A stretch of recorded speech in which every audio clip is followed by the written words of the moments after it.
Hey guys, by Austin Ramos, and this Sunday, November 19th, the Miami Dolphins will be hosting the Las Vegas Raiders. Raiders come into this game 5-5 with a 1-4 record on the road, and the Miami Dolphins are 6-3, 4-0 on the road. Game is at 1 o'clock, and it will be broadcasted on CBS. Before we get into any injuries, we're going to get into the gambling odds, and this is a new twist on everything. We're getting these odds from Hard Rock Bet. That is because that's what's legal now in Florida. So, bettors, I know you guys are really happy that there's actually a legal way to bet in Florida now. So, let's get right into it. The Miami Dolphins are favored by 13.5 points at minus 110. And the over-under is set at 46.5, minus 105 for over, and minus 115 for under.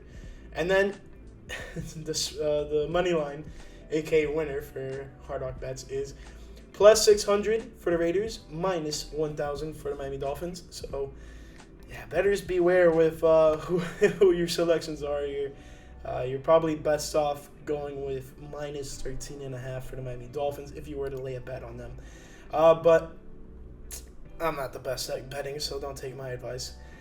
Anyways, let's get into some injuries, and then we'll get into the ways Miami Dolphins can win. We're going to make a quick video. I know it's late, guys. Been dealing with some sickness lately. If not, I would have had this video out Friday night, but it's what it is. All right, Las Vegas Raiders. Colton Miller, offensive tackle, is questionable with a shoulder injury. That was as of yesterday, Friday. And then we have Roderick Tenner, safety, on injured reserve with a hamstring injury. Dylan Parham, guard, questionable with undisclosed injury. And then a lot of these injuries have been within the last month. So Kenai Muga, linebacker, on injured reserve with a knee injury. And then Brandon Faison, cornerback, on injured reserve with a shin injury. No other major injuries listed here for the Las Vegas Raiders. And since the last time we talked about the Miami Dolphins, which was 2 weeks ago after their trip to Frankfurt, Germany, Deutschland, Devon Achane has been activated off of IR from his knee injury. He's listed as questionable, but I think he will be active for this game. So, fantasy owners, beware.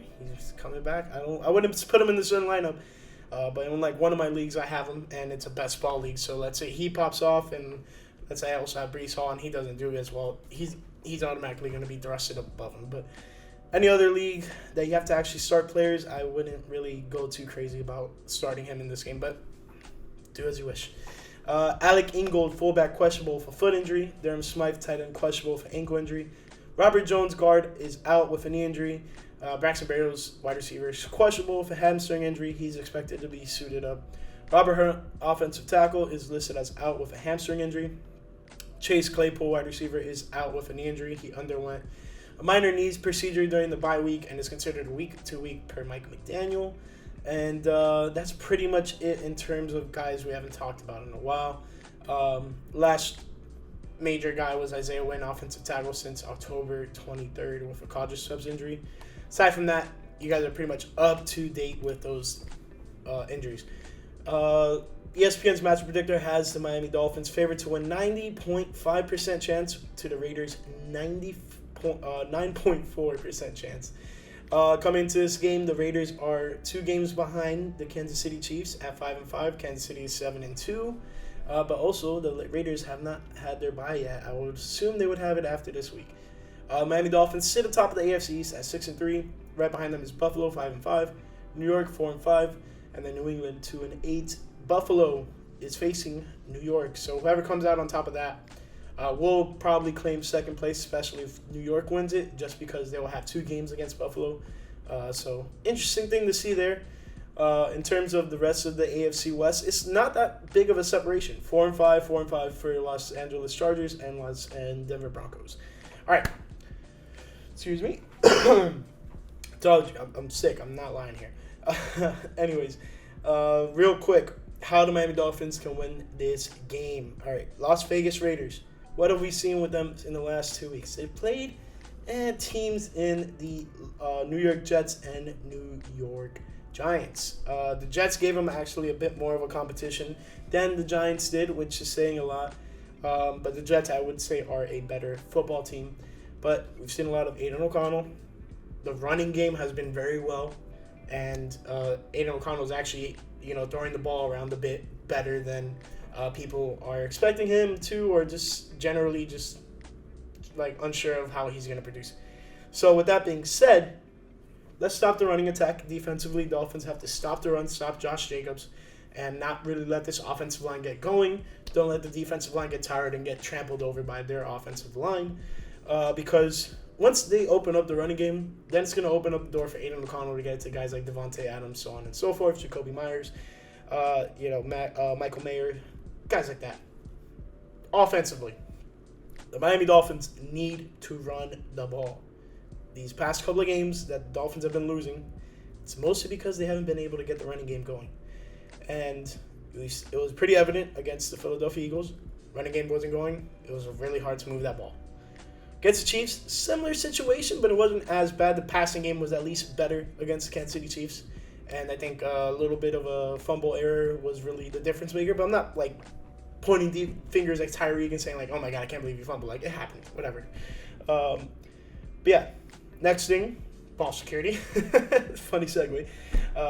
Ball security is massive in all of sports, and especially in football. Forcing turnovers, on the other hand, will be sensational.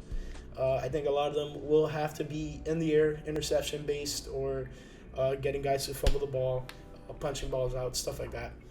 But yeah, stop the run so they don't open up their offense. And then the Dolphins need to run the ball so they can open up their offense. And then force turnovers.